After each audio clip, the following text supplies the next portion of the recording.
ಕಾಳಗಿ ಬಾಣವಂಶಕ್ಕೆ ಸೇರಿದ ಮಹಾಮಂಡಲೇಶ್ವರರ ರಾಜಧಾನಿ ಪಟ್ಟಣವಾಗಿತ್ತು. ಒಂದು ಸಮಯದಲ್ಲಿ ಇದು ವ್ಯಾಪಾರದ ಮುಖ್ಯ ಕೇಂದ್ರವೇ ಆಗಿತ್ತು. ದೇಶ ವಿದೇಶಗಳಿಂದ ಅದೆಷ್ಟೋ ವ್ಯಾಪಾರಿಗಳು ಇಲ್ಲಿ ತಮ್ಮ ಸರಕುಗಳನ್ನು ಮಾರಲು ಹಾಗೂ ವಿನಿಮಯ ಮಾಡಿಕೊಳ್ಳಲು ಬರ್ತಾ ಇದ್ರು. ಹಾಗೆಯೇ ರೋಮನರೊಂದಿಗೆ ಈ ಊರಿನ ಸಂಪರ್ಕವಿತ್ತು ಎಂದು ಹೇಳುವ ಕೆಲವು ಖಚಿತ ಕುರುಹುಗಳು ಸಹ ಇಲ್ಲಿ ದೊರೆತಿವೆ. ಒಂದು ಕಾಲಘಟ್ಟದವರೆಗೂ ರಾಜಕೀಯ, ಶೈಕ್ಷಣಿಕ ಹಾಗೂ ಧಾರ್ಮಿಕ ಕೇಂದ್ರವಾಗಿ ಹೆಚ್ಚಿನ ಮಹತ್ವವನ್ನು ಪಡೆದಿತ್ತು. ನಾವು ಕಾಳಗಿಯನ್ನ ಊರು ಅನ್ನೋದಕ್ಕಿಂತ ದೇವಾಲಯಗಳ ಸಂಕೀರ್ಣ ಎಂದು ಕರೆದರೆ ಸರಿಯಾದೀತು. ಇಡೀ ಊರಿಗೂರೇ ಒಂದು ದೇಗುಲ ಅಂದ್ರೂ ತಪ್ಪಾಗಲಾರದು. ಅಷ್ಟೊಂದು ವೈಭವದಿಂದ ಮೆರೆದ ಈ ಊರಿನ ಮೇಲೆ ಅದು ಯಾರ ಕೆಟ್ಟ ದೃಷ್ಟಿ ಬಿತ್ತೋ ಗೊತ್ತಿಲ್ಲ.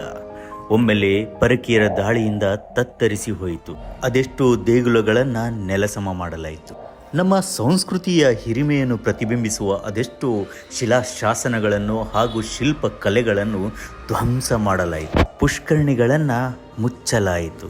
ಈಗ ನೀವು ನೋಡ್ತಾ ಇರೋದು ಅಂಥದ್ದೇ ಒಂದು ಪರಿಸ್ಥಿತಿಯಿಂದ ನಲುಗಿ ಹೋಗಿ ಮತ್ತೆ ಅದರಿಂದ ಪುಟಿದೇಳಲು ಪ್ರಯತ್ನಿಸುತ್ತಿರುವ ಒಂದು ದೇಗುಲ.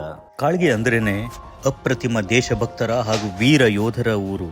ಅಂಥದ್ದೇ ದೇಶಭಕ್ತರ ಯುವ ಪಡೆ ಇಂದು ಈ ದೇವಸ್ಥಾನವನ್ನು ಪುನರ್ ಸ್ಥಾಪಿಸುವ ಸಂಕಲ್ಪವನ್ನು ಹೊತ್ತಿದ್ದಾರೆ. ಪುಷ್ಕರಣಿಯ ಮಧ್ಯದಲ್ಲಿರುವ ಈ ದೇಗುಲದಲ್ಲಿ ಅನಂತ ಪದ್ಮನಾಭನ ಮೂರ್ತಿಯನ್ನು ಪ್ರತಿಷ್ಠಾಪಿಸುವ ಯೋಜನೆಯನ್ನು ಹಾಕಿಕೊಂಡಿದ್ದಾರೆ. ಈ ದೈವ ಕಾರ್ಯದಲ್ಲಿ ತಾವು ಸಹ ಜೊತೆಗೂಡಬಹುದು.